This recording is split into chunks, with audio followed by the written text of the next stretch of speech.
What's up, and welcome to Nighttime at the Nerd Bar, episode 90! Yay! Woo! Holy cow. Yeah. Holy All cow. right. Dang. Woo! Dang. Yes.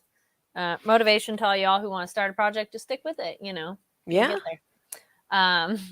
Yeah, so we are coming to you live Monday and wild energy and spooky season and all that, but we are excited to be here. Whew, life, but that's why we are happy to be here and talk to all of y'all live. And if you're watching live, join us in the live chat. And if you're watching later, no worries, comment down below. And some introductions. Hello, I am Carrie Lane. And I'm Katie Cullen. It was like bunched up funny, but I got my 2018 Sundance Film Festival shirt there because I was bringing the orange for October. And I'm bringing the purple and black and the spooky hats and the... Love it. Yeah, we went spoopy today. Yes. I don't know. I was just feeling it more so than usual. But actually, speaking of that, that's part of our lineup is we will have recommendations at the end of the show for some things you should be checking out. And some of those were including spooky stuff. Yes. We are going to have some anime news for you. And of course, we're going to talk about Spy Family. Woo! So yeah, stick around for all that. We finished up Reign of the Seven Spellblades. So if you were watching that show and you missed and you're like, wait, are we talking about that today? No, we finished it up last week. And I actually, real quick, did want to pull up because I just was like, oh, yes, this. We had a comment from somebody on that last video, which, thank you. It was Show Gibbs 1000. Enjoyed your coverage of Spellblades. Actually, wait, let me see. Let me put my banner if we... there it is, because we're talking about that. Hey! For a moment. Yes, so it said, enjoyed your coverage of the Spellblades. As a huge fan of the books, there was definitely some connective tissue that got cut in the adaptation, the source of most, but not all of your doubts with the story choices. But the pacing was pretty consistent with the source for better or for worse. FYI, this was the end of Volume 3/Year 1. And we didn't find out that Milligan was alive until the start of Year 2. The light novels are great and would encourage anyone interested to check them out. So, all right. I appreciate that. And thank you so much. So that, Show Gibbs 1000, thank you so much for the comment on that. And it's nice to hear because, we haven't read the light novel. So yeah, I was like, sweet, thanks. Good info. Thank you for commenting. Thank you for letting us know and still keeping it spoiler-free. Very much appreciate that. And yeah, it is good to know that some things did get left on the cutting room floor. And it's like, well, what about this? Oh, that's adaptation decay. All right. Makes sense. Makes sense. That is a thing that happens sometimes because adapting a book or a series of books into something much shorter is not an easy thing to do. Oh, yeah. Any kind of adaptation, you're going to have to change things. Sometimes it works, sometimes it doesn't. It depends how much control. I feel this will be a whole tangent corner, but we will move on. Oh, yeah. Yes. So things we are excited about. This is some newsy stuff. We'll get into where to go. Yes. There we go. From Ablaze. This is a manga publishing company. There is a post-apocalyptic horror comic book series that is launching on November 1st. It is a post-apocalyptic horror drama comic book adventure about triumph, growth, and resiliency of the human spirit, brought to you by writer Comic-Con Radio Spoiler Magazine founder, Galaxy, and the Eisner-nominated artist, Ryan Benjamin, who has also worked on Batman Beyond, Star Wars, X-Men, and Grifter. So that looks pretty darn cool, which, speaking of... Where to go? There we go. Check us out over on Twitter. NTATMB will post more information on there and photos and such. Or you can also check out Blaze on social media. Oh, there it is. So the series is called Almost Dead, which I felt was great timing for October and spooky season. So I like this. Somewhere between pure exhilaration and sheer terror is Almost Dead. All right. So issue 1 is coming out on November 1st. So you can get more information you can look at on Instagram. It's a Blaze Pub, like a short abbreviation of publishing. Same thing for Twitter. It's a Blaze Pub. Facebook, same. And for the website, check out ablaze.net. All right. That is a heck of a tagline. I know, right? I was It like, is oh, real that good. got my attention. I'm like, oh, Oh, tell I me more. enjoy that. I enjoy that a lot. Mm-hmm. Speaking of enjoying things, your Mm-hmm. girl likes music, and Crunchyroll has announced that they have teamed up with Che Lingo for a new soundtrack celebrating anime. The song is entitled Lifetime and also features Miku Nakamura, and fans can listen to a selection of the soundtrack while watching the new Crunchyroll Fall seasonal trailer. The full song will be available to stream soon globally on Spotify. So that sounds like a lot of fun. I love collaboration music. I love collaboration music that goes along with properties like that is a good time. Yes. Yes. The lyrics in Lifetime echo the journey of shonen protagonists where fan favorite characters need to overcome the hardships and challenges that arise during their adventures. Put this directly into my ears. I want to hear this. This sounds fun. So again, you can hear part of it during the Crunchyroll Fall anime trailer, and the full song will be available on Spotify. So check that out. Sweet. And the other thing that's exciting / you should check out, but depending on how you're joining us, in case you missed it, the English dub for Spy Family Season 2 began over the weekend on Saturday. So if you are watching the sub and you want to go back and watch the dub, it is now available. And a couple of the names we got right away. We got Lloyd Twilight, voiced by Alex Organ. Your voiced by Natalie Van Sistine. And apologies if I'm pronouncing anyone's name wrong. Anya voiced by Megan Shipman. Bond voiced by Tyler Walker, which we do see some Bond in this episode, which we'll talk about. Frankie voiced by Anthony Bowling. Camilla voiced by Morgan Lore. Again, sorry if I'm saying anyone's name wrong. Sharon voiced by Leia Clark. Millie voiced by Caitlin Barr. And Commander voiced by Nazif, and additional voices by Aaron Roberts. So, yay! Welcome to the Spy Family cast. If anybody's new or returning from the previous season, and if you are wanting to check out the dub, you can now. Or if you want to tell your friends who are interested in the dub, you can go check that out on Crunchyroll. Yep. Which just leads us into talking about more Spy Family. Yes. I would say this was like one of those where it's not like a filler, but a filler, and I enjoyed it so much, and it was very entertaining. And this was character development fun. Real quick, for those who are just joining or new to the show, hello, hi, we love you, welcome. We are only covering up to the latest episode of Spy Family. We have not read the manga, so please keep the comments and the chat spoiler free. And we are watching the episodes as they come out subbed. So the most recent releases, as we now know that the dub is a couple of weeks afterwards, which is absolutely fine. Both the sub and dub are amazing, but we are covering the sub schedule.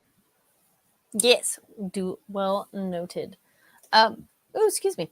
Yeah, we got Giga Derek in the chat says very shot and chaser episode. Yes, this was like the loaded episode, which I very much enjoyed because like we get so much more with Yuri, which is nice because he can be a bit much at times, but I appreciated this. Something, Katie, what did you think of? And it's one of those, it's so cool in animation to really convey that like he looks like Yor in so many moments and like expressions.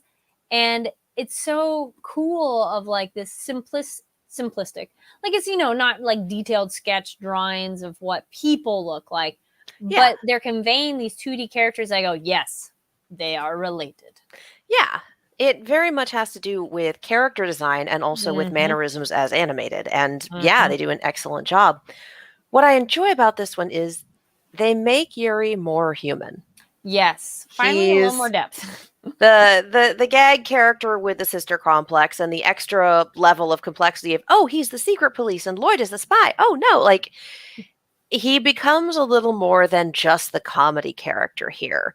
We do get to see not necessarily a day in the life, because it seems like this is a new thing that he started doing for his job, and everyone's like, oh, you're really good at it. Keep going. All right, cool, great, awesome. But we get to see him running into someone who is on the opposite side of what he's doing with similar motivations. So seeing him react to that and make decisions accordingly is more interesting than he usually gets to get. And of course, we kind of crash and burn at the end and we go right back into the sister complex. I'm like, I get that that's the gag, but please stop. That Yeah. doesn't ruin the episode. That just, kind of course corrects back into the comedy of it all. Yeah. But I do appreciate that we get that depth from him right And now. then it adds depth to the world building as well, because we're getting context of that world even more than, we generally, we have gotten that before, but this was nice to see that, and seeing someone from like the other side was interesting. And even the moments that Yuri kind of maybe connected with this guy of like, is he doing this to help his family? But then he has his second thought and, tosses that trash away. But like, okay, Yuri's not a robot. Yeah. He's very good at his job and he likes his job. Is he brainwashed or not? Because based on that guy's statement too, of like, you're a dog of the government. Maybe some, but I do feel he's not completely blindsided by everything. Yeah. Like, I understand him crumpling the report because that's not the sort of thing that you can put into a bare bones facts only report. Mm-hmm. And it's definitely not the sort of thing you want to put in when your government is if someone is anti-government, they need to be stopped. Like, you can't put that kind of doubt in your official report or you get investigated. Yeah. Like, or the fact, again, this is very Cold War, very like, yeah. And the, letting him not get arrested inside, like doing outside was like, okay, that was nice. And I've put in for financial aid for your father, so he'll be okay when you're, in prison. Like that bit of humanity that he didn't have to do. Yeah. And that, generally speaking, maybe another arresting officer would not have done. Mm-hmm. But he could at least see the motivation of, okay, he has family to take care of, and the family is innocent, but reliant on him. We can at least take care of the family. Yeah. Yeah, I think this was the great episode of giving us more for Yuri and fleshing out his character, because I feel before, like you said, he's just been like a gag character and comedic. Yeah. And this was a bit like, okay, and because we know he cares about his sister and all that, but this had the other, what would he do to protect her? And just also reinforcing how similar Yor and Yuri are. Yeah. Of like his assassin, like his mode of seriousness is like her assassin mode. And it's hilarious because they're never going to communicate and talk about that, nor see the other side of the other one, probably. No. But it's funny because we're like, oh, damn, y'all are related. And just his being extremely detail oriented and very much like, and he went and sat with these people, and here's the details of the conversational topics, they're in an appendix, and here's the details of his outfit, they're in another appendix. It's like, dang, dude. So the extreme detail orientation, I'm going to do a really good job, I love my job, I'm super enthusiastic at it. Like, he's very much a go-getter. Yeah. And I can see why, like, he's been given this new responsibility and people really like it. And his direct supervisor going, maybe you take a couple days off and sleep.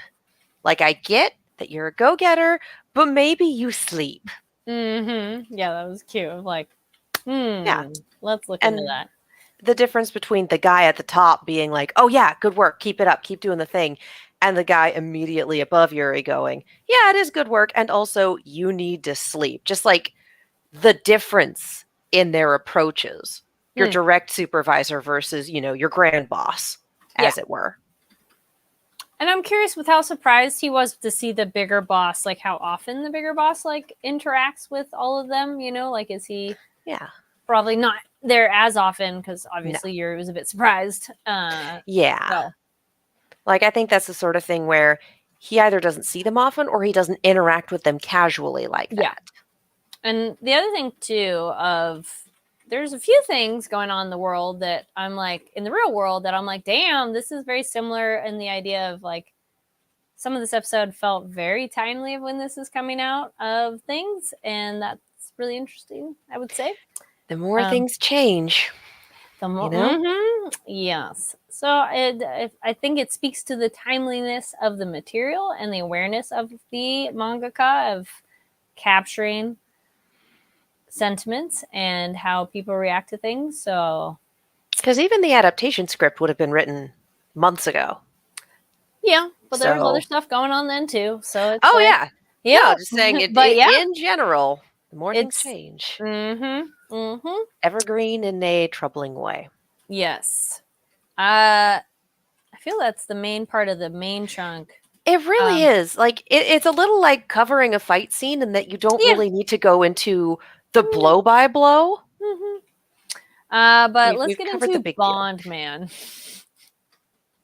Seeing a Bond Man episode, I was like, good lordy, my getting all the ladies. Man, I appreciated them just kind of being a daisy chain after a Yeah. little bit, like clinging onto his arm and then having the other one on her arm and one after her. Just very funny. I appreciate the like satire of it and making fun of the spy genre, and Yeah. it's just funny and silly. And he's like, well, there's risk to being a spy. I appreciate the execution of the classic anime style, as it were, when you had the older style and the much lower budget. And I just really appreciate how they took that on. I thought that was very funny, like, and very well done, just artistically. It was a nice way to change it up too, in terms of like what we're viewing. Like, what are we watching right now? Like, oh, we're like watching an episode of Bond Man. Okay. Oh, this is terrible. Yes, this is actually really bad. Wow. It and going, this is how I know how to flirt. I'm an adult now. And Lloyd and us, no. Because Becky, talking about her soap operas and whatnot, and the flirting stories and the kissing stories, and it's like, oh yes, there was one of those on Bond Man last night. I understand now. I am an adult. And Lloyd just like, none of this was gentlemanly. What the hell? Yes. And I appreciate Lloyd's. Because I mean, he's definitely done the flirt and wine and dine and serious relationship for a mission, but he can at least do the monogamy thing. Like, even if he's faking it till he makes it, he can still treat a woman well. Yeah. Damn. Basic respect. Basic respect.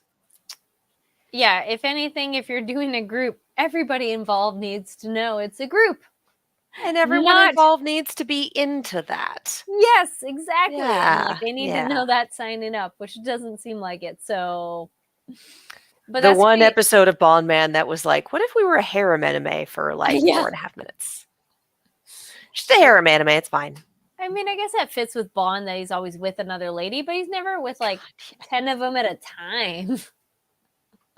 I mean, it was funny. Yeah, that was a good. He would if he could. Yeah, that's true. He does get quite a few of them killed, or oh yeah, James Bond is a nightmare of a man. Yeah. So yeah, that one with the reactions was adorable, and I loved it. And then we get our bonus mini episodes at the end, which was so cute. Now that was one of those. I'm like, there we go. These are the shorts I'm talking about, of like funny, cute, and yes, good way to tack this on of.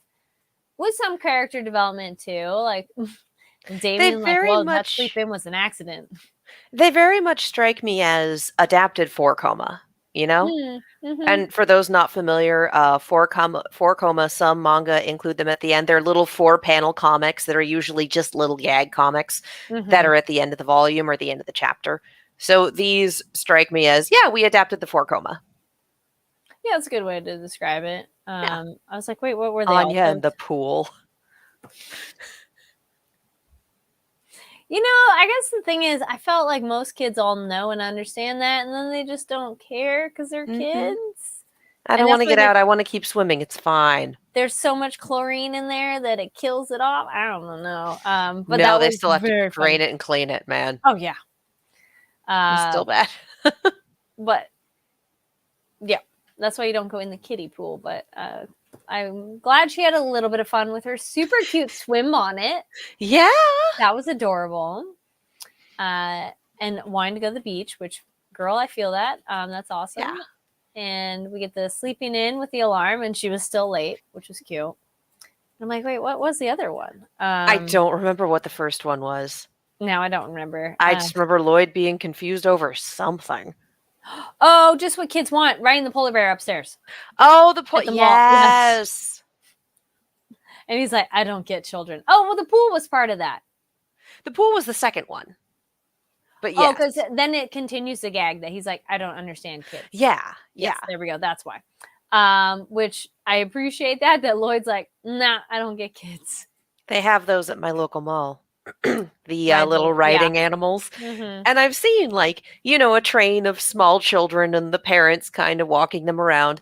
And I've Mhm. also seen a gaggle of teenagers go by on them, which is hysterical to me. And they're very sturdy, evidently. I feel like they gotta be, but like, I would hope so. dang. I was like, yeah, sure, ride the little polar bear. That's funny. That's cute. I would have definitely wanted to do that if that was a thing when I was a kid. I was gonna say, I'm like, yeah, I don't recall, but I know as an adult, I'm with Lloyd going, but why? But I understand if the kid wants to do it, let the kid do it. Yeah, like it's harmless, it's fun. We're not going anywhere. Yeah, exactly. It costs a quarter and lasts 5 minutes, whatever. Yes. Or 2 minutes or however long it is. Though not connected at all in a way, but there's a Yami Shibai episode about like a carousel on a rooftop, and it's really weird and creepy. And I was just thinking about that. I'm like, where there's that. There used to be a carousel at one of the local malls. And that was, I don't know if it's still there. I live too far away to go to that mall anymore. But it was always nice to be like, oh yeah, right outside the 2-story Target, there's a carousel. Let's do the carousel. That sounds fun. We can kill 5 minutes. Let's go. Yeah. And it is. Carousels are fun. Anything else with the episode that stood out to you? I'm like, I feel we're blazing through, but that's kind of it. It was, I mean, the main meat of the episode was one of those, if we didn't want to go super into the details, then, you know, you talk about the main theme and that's it. We don't need to be, everybody doesn't need a play-by-play. Yeah. So yes, if you have other thoughts on the episode, please let us know and leave comments down below. And now we'll move into other stuff you should be checking out. Not a stuff, but a place. And I'm curious if anybody lives up near Vallejo. I was up in the Bay Area and I went to the Six Flags Fright Fest in Vallejo. My expectations were on the floor. It was below the floor. No. Of the Fright Fest. Oh, no. Woo! I must say, I'm curious, has anybody gone to that? And because I will preface this of having attended Halloween Horror Nights and Not Scary Farm in Los Angeles. That is what I expect. And I was like, okay, maybe it'll be a little less. And I have done Fright Fest in LA. So, done a few. This one was like, though, huge props to all those kids who were in those mazes working, the few that were in there, because that was the other thing. I felt like they were super understaffed. Like you go through a room or two and nobody's in there. And I understand break times. I get it. I've worked in those mazes too. But it just really felt like, ooh, you need to hire way more people. Like, where is everybody? But so you should check out the LA Fright Fest, not the NorCal one. I was like, oh boy. But yeah. But I must say the kids who were there, and I say kids because I'm like, these are probably teenagers. There might be some other ages in there too. But 9 out of 10. Either they, like a couple maybe just didn't quite know what they wanted to do, but they were still in it. But majority of them were having so much fun and 100% committed that they made it a really great experience. So props to those performers in there because they did the best with what they could too. And yeah, so it was interesting. I'm curious, what are some of everybody's favorite haunt attraction places? Let me know. I went with a friend. We made got one time, but I was like, wow, I'm glad that wasn't my only experience ever. And then I'm like curious if the people who've gone there, if and when they ever go to an LA one or another bigger one, there might be other places. I mainly just have been to LA ones. Like, how much does that blow their mind, you know, of like your expectations? But, you know, make of it what you will. Also, I felt that park, and I feel maybe other ones do too. I really felt they're gouging you with the prices of fees or things, or there's one maze and you had to pay separately to do it because it's a different kind of experience, and then like pay for this, pay for that. It just really felt like not really fair to the people that maybe this is a lot to go, and you're just like, let's pile on more fees. So I just didn't like that. That really was like, As someone who went to Disneyland this weekend, fair. I had a great time. All the rides that I wanted to go on shut down 5 minutes before I got there. No, it was hilarious. No, oh, they that's just not all of them, but they just kept going Bummer. down. Aw. It was the single most hysterical laugh I've ever given at Disneyland in front of Indiana Jones at 11:20 p.m. It's just like, oh, boo! How long were you waiting before you knew it was done? Like it was. I rolled up to. That's a whole. I have a friend who is a cast member on Rise of the Resistance. They are First Order. So they definitely are not allowed to go out in the park in their uniform, as it were. Yes. So we kept trying to figure out, okay, I'll meet up. We'll let the people up front know to ask for you, so they'll let you in. Sometimes it happens, sometimes it doesn't. And every time I got close to the ride, it had broken down 5 minutes before I got there. I tried it 2-3 different times, and after the third one, their shift was over, and I just texted them like, so are you going to come in the park, or will I just see you next time? Because last time I saw them was in February. This is Tangent Corner at this point. This is Tangent Corner. We're talking about Katie's Disneyland experience. This is Tangent Corner. I do really enjoy Disneyland Halloween stuff. 2 of the 3 things I was going for this year were not happening. So, because I love the Space Mountain Ghost Galaxy overlay, it is actually my favorite spoopy thing in the park. Space Mountain has been down for maintenance for a month and isn't coming back for another few weeks. Oh, no. So that also made the rides really wonky because, one of the bigger draws was down for the count. Yes. And then I love seeing the Dapper Dans perform. There were no Dapper Dans performances. It was a Saturday and there weren't any. I'm just like, no. But I did do the Haunted Mansion. I paid for Lightning Lane with my pass. And I did get my nice little fast pass.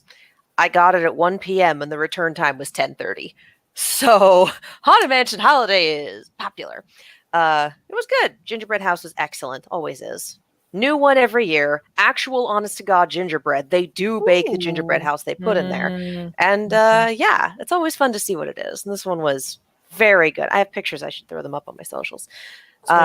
Yes. But every time I tried to come around to Rise, didn't work. Friend came in the park. We had a good time. And then they were like, so let's try Runaway Railway. And that didn't work out. Because that's the only other trackless ride in the park. It's a very Rise and Railway are 2 very different ride systems from everything else in the park. Excellent rides. Do some beautiful stuff with that. But they're also prone to breaking down because there's a lot that goes in there. So all of my fast passes are backloaded for the end of the night because that's the kind of day it was. I was supposed to go down to Railway at like 11:05. 11:10, I'm in line for Big Thunder, and I get a little notification from the app. Your fast pass has been refunded. What? Railway went down, and there was no way they were getting it back up before the end of the night because that was less than an hour. It's like, all right, cool. It's like, yes, this pass is good for this list of rides. Great. I'll go to Indiana Jones. They haven't had Lightning Lane available all day. Whatever. Let's just waltz in. And that is when, like, okay, that's down again. That's also down. We're going to try Indy for the last ride of the night. Let's go. And I get there, and the cast member just looks me dead in the eyes and goes, the ride is down. And I just turned and laughed because you do that sometimes. And in the 10-second window of, okay, this is my life, another cast member came up and went, oh, actually, it's up. We're letting people on. Thanks for the jump scare. That is quite the whiplash of emotion. Oh my God, yes. Wow. It was a good day, but it was definitely like, what the hell? What is going on? But yeah, I wound up on that ride in what I affectionately call the snake seat, which is the front rightmost seat. Okay. For those of you who have been on the Indiana Jones ride, that is where the giant snake is.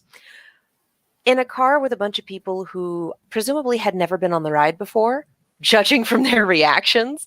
So I'm sitting in the seat, leaning on the side and laughing laughing my ass off, and all these people are like every stop, start, tilt. They're just like, like, yes, That's awesome though. this is wonderful.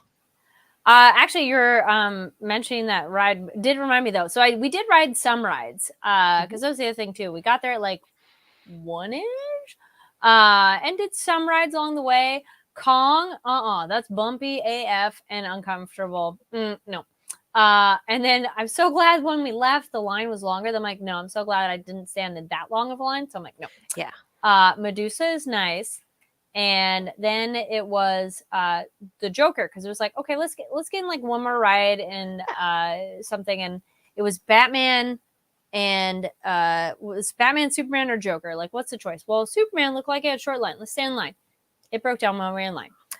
They offered a fast pass per ride if you wanted, which is a newer thing for me that I was like, okay. So it was like Batman or Joker. And so we're looking online and Joker sounded like the better thing. And that was an excellent ride. So I do recommend that ride if you're ever at the Six Flags up in Vallejo. The thing that was cool though is they don't really let you know you go upside down. And because it's not shoulder straps. Really? Thankfully, no, I know, right? And how do they keep you in there? It's a just waistband strap, and I guess how you go into the turns. I'm just so thankful I had my phone in a inner pocket, and then it closed on another jacket, and then the seatbelt thing and the lap bar went there, because I had that moment as soon as we started going upside down that I went, is everything tucked away for being upside down? Because I am not prepared for that at this moment. And online, it didn't tell you that? Not that we noticed. So I was like, shit. But it was amazing. And the thing is, we bought the fast pass. We're in line and we're a little bit early.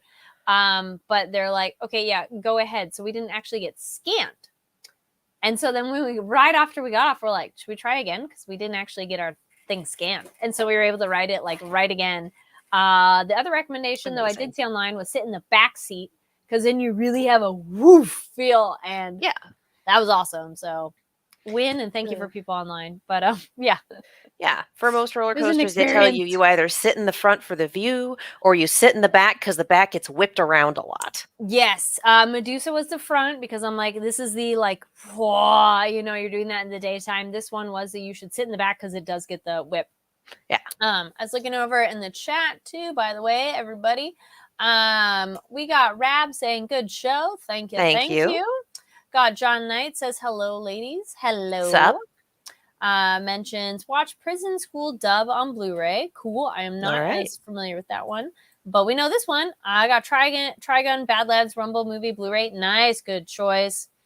And then this was kind of referring to earlier when I mentioned the extra price. Rab points out personalized experience. Yes, so you pay the extra price for the extra minutes. It was $10, and it's like a 5-minute thing, and you just go into an area by yourself.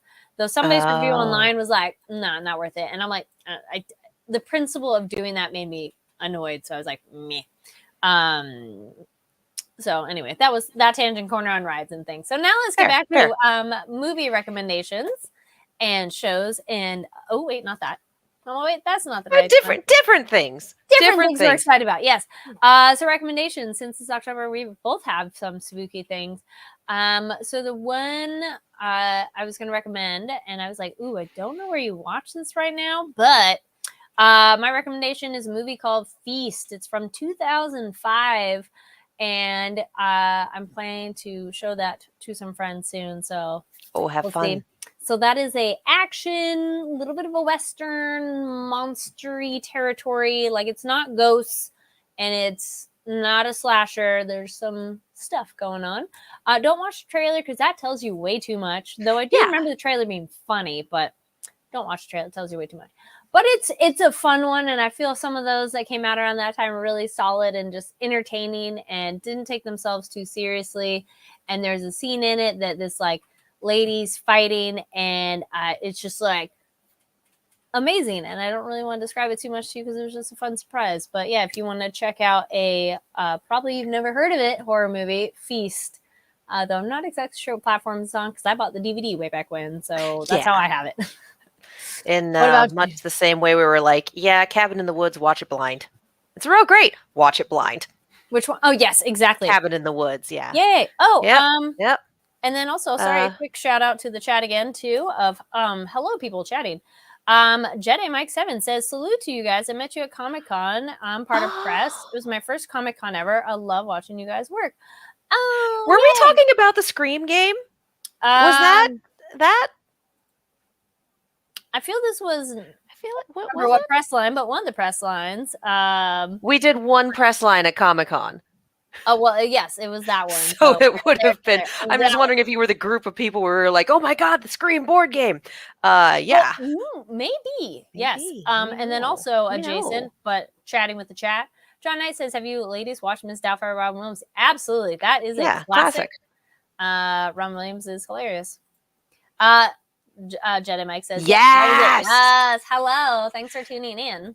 Finally managed to get my hands on it. They had already sold out by the time I got down to the booth Friday afternoon. Mm-hmm. So y'all were jotting on the spot with that game. Yeah. Mm-hmm. Yeah. But yes, what is your recommendation? So I also did a haunt this weekend, and it was excellent. Yay. And I don't usually do haunts. So went with a small group of people who are definitely the Halloween Horror Nights, Haunted Hayride, et cetera, humans. But if you are in the... Yes, hello, thank you. Hell yeah, welcome. If you are in the Los Angeles area and you are over 21, which is kind of the deal breaker here, because it is an event called the Haunted Soiree. And your ticket... You can get the ticket that has the chocolate pairings, or you can get the ticket that just has the alcohol. We did the alcohol ticket. It was incredible. Was 5 different cocktails all throughout this like little theater, and this relatively immersive experience about you're trying to figure out what happened to this person. They translated some grimoire and then things went really wrong for them. What monsters did they summon? What happened? Like, I do have a friend who was working it. So, and she was amazing. She was in character and she was so much fun, because a lot of it is going up to these characters and talking to them and trying to figure out their stories and how the pieces fit together and what happened. Mm-hmm. There were a couple of smaller shows. There was one room that was a scavenger hunt. My personal favorite, one of the rooms with a little bar, had a huge Ouija board on one wall. We're like, all right, that's really cool. And we took a picture in front of it and like, yeah, it's great. And there was a microphone and the bartender goes, you can ask it questions. It'll answer. Just speak into the mic. So we started asking the Ouija board. One of my friends starts with, so how you doing tonight? And the Ouija board, like it had the planchette moved to answer. And it turned out the Ouija board was another character, another spirit that was involved in this whole story. So bless that bartender for cluing us into that, because we thought like a performer or someone would come to the mic. We didn't know. And whoever was working the Ouija board, incredible. Absolutely incredible. They were so funny. Mm-hmm. And we just kept being like, you're wonderful. We love you. Bye-bye. Like, it was a really good time. It wasn't a very scary haunt. Like when you went through the scavenger hunt area, there were, people dressed as monsters. There were scare actors, and there were occasionally like jump scares that they would try to do. It wasn't the group that I went with. You know, my roommate immediately goes up to the monsters and he goes, "You look amazing." Just really into it. And so weren't really affected by the jump scares when they happened, because I was with a group of people that were just like, we're vibing, we're chill, we love this. Like, I did tell one scare actor, I'm like, yes, that was great. Yeah. I wanted to buy. And you could kind of hear what was going on in the other rooms for that, because they were connected rooms for this scavenger hunt. Yeah. And there was one point where one of the jump scares was someone like banging the wall as part of their character stuff. And, for us, it was like, oh, okay, maybe take a nap. You'll feel better after. We're in the next room over, and there's another group that goes in the previous room after us. We hear the wall bang and someone just scream. And I'm like, I think that's the reaction they probably wanted. And we're going through this like, you look so good. Oh, you're the one with the tongues. Can we take a tongue? We need a tongue. Thank you. Just It's You that know. meme where the guy's looking over his shoulder and it's like the scare actors and you're like looking the idea is you are like, ooh, props, decorations, costumes. Yeah. Yep. It's a lot of fun. It's Mm-hmm. a little spendy for a 2-hour event, but the Mm-hmm. cocktails were frankly amazing. Oh, that's always nice. Excuse me. Yeah. There are a few of those where I walked out and went, I need that recipe. There was a magician performing. There were aerial performers. There was burlesque. There was all sorts of really fun stuff. There was an excellent band playing. Just overall, you could just get 5 drinks, watch the shows, and not interact with anything. You could Mm-hmm. also get 5 drinks, watch the shows, and then just talk to all of the performers. Mm-hmm. And that's what we did, and we had an absolute blast. So I think it runs for one more weekend. Haunted Soiree, highly recommend. Very fun. Very cool. In terms of the media I recommend, the Five Nights at Freddy's movie drops in like 4 days. I know you're excited. Are we hyperfixated? Maybe. Just a little, just we've only been into that franchise for a few years. It's fine. So that would be my recommendation. Not the movie itself, but getting into the games. If you're like me and you know that if you attempt to play these games, it will end in a laptop being thrown across the room. Like, I feel you. That's fair. There are playthroughs. There are people who do silent playthroughs. So there's no commentary. You just get the gameplay footage. And people do that for like every game. So if you ever want to experience a game and not have commentary, not have a let's play, that's always an option. My recommendation is the Markiplier playthrough, because he gets very, very into it and is also very, very surprised by things and interested in the lore. And like, dude's charismatic. He's fun to watch. So, and there's so many games at this point, like 8 or 9 games. Including the VR and the newest one, and there's DLC, and so I recommend. Markiplier has just a big old playlist that's all of his FNAF games. I highly recommend that. That's a lot of fun. If you want to do the deep lore dive, 1, God help you. 2, game theory. Just game theory. Just let MatPat do the legwork for you. He's done all of the legwork, and I love this series. It makes no goddamn sense. So if you want to get into the lore, that's the way to go, because the lore is insane. But I do love these games. I'm very much into the haunted animatronic subgenre of horror for some ungodly reason. Movie drops later this week. I already have my tickets. I will be seeing it in theaters. Jeez. In my Nope O'Clock Fifth Night shirt. I was going to say you're in fear is what I heard at first. So it was in theater. I'm very tired. But yes. Yeah. So, and then if you're like me and you've been in the franchise for a while and you're like, yeah, no, I've seen everyone play it. Game Grumps, during October, they do what they call Ghoul Grumps, and it's them playing horror games. And last year, they did 1 episode of Five Nights at Freddy's, about half an hour long, because Dan didn't know anything about the games, had never experienced it, and he's definitely more of the scaredy cat of the two.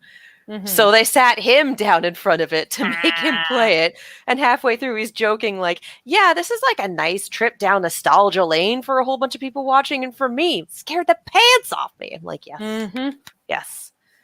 And if you continue to be here for Ghoul Grumps, they did a playthrough of PT back when PT was available. The Silent Hill game that wasn't really a Silent Hill game, had Norman Reedus in it, was really, really spooky, came with your Xbox 360. I believe it was either a 360 or a 1. I think it was 360. And then when they pulled the game, it was pulled from all consoles that were online as well. So it is a piece of lost media at this point. You can no longer play the game unless you have an Xbox 360 that was connected to the internet and has not been connected since and still has it installed. People are selling those on eBay. It's wild. But the Game Grumps playthrough of PT definitely does not get through the entire game. They play for about an hour, and the content of the game is disturbing. Like, definitely don't roll into that if you're not okay with some gore and some disturbing imagery and like bugs and unreality. And, it's Silent Hill adjacent. the commentary is some of the funniest stuff. Hmm. It's occasionally my roommate and I will still yell, "Yes, there is! You don't know my life game!" Just, it's incredible to hear Aaron just have fun going down these eternal hallways and hear Dan freaking out behind him. Mm-hmm. So it's about an hour. It's a good time. Recommend that too. All on YouTube. Nice. I had to pull this one up because I feel ya. Gigator says, I don't have any spooky recommendations, but apartment hunting is kind of scary. 100%. Good luck. Look in all the cabinets. Test the water pressure in the bathrooms. And central heating and air conditioning cannot be overrated, honestly. Just very important. Best of luck. Mm-hmm. All righty. Well, thank you, everybody, for tuning in to Nighttime at the Nerd Bar, episode 90. Woo! So exciting of like, woof. So close. What the hell? I know, right? Yes. Snap. And welcome, everybody who's checking us out for the first time. And if you've been with us, awesome, wonderful. We love you as well. Thanks for joining us in the live chat. Watching later, comment down below. Yeah. And Katie, where can people find you and check out more stuff? You can follow me all over the social medias as well as on YouTube and Twitch at Kiaxet. That is Kiaxet. I am also a co-host on a YouTube channel called Silver Screams. We do horror, we do all sorts of fun stuff. It's hard to go wrong with videos on that channel, but if you really want to see me jump out of my skin, the reactions to the Halloween trailers definitely do it. Those are, and the Evil Dead Rise trailer. Oh man, excellent trailers. Yikes. And y'all can check me out online at Carrie D Lane across all platforms. That's KARIDLANE. I've been posting some film festival stuff and got more of that, so stay tuned. And just posting more videos in that way. I was just looking over at the chat. The other thing, too, is make sure to subscribe here on the channel if you haven't already on Fanversation. Give the video a thumbs up. Be sure to follow us. Where to go? There we go. NTATNB over on Twitter. And Fanversation is on Instagram and TikTok as well, so you can follow us there. There's additional interviews. And then here on this channel, there's plenty of other interviews if you're into that. And yes, well, I think, I'm like, wait, next week will be Halloween, right? I'm like, day before. Halloween's on a Tuesday. Yes. I was like, wait, no, we're not Tuesdays. Yes. Day before Halloween. So early. Yes. Early happy Halloween if we don't see you next week, but hope to see you next week. And have a fun, safe week, everybody. And we'll see you next time. Bye. Happy spoopy.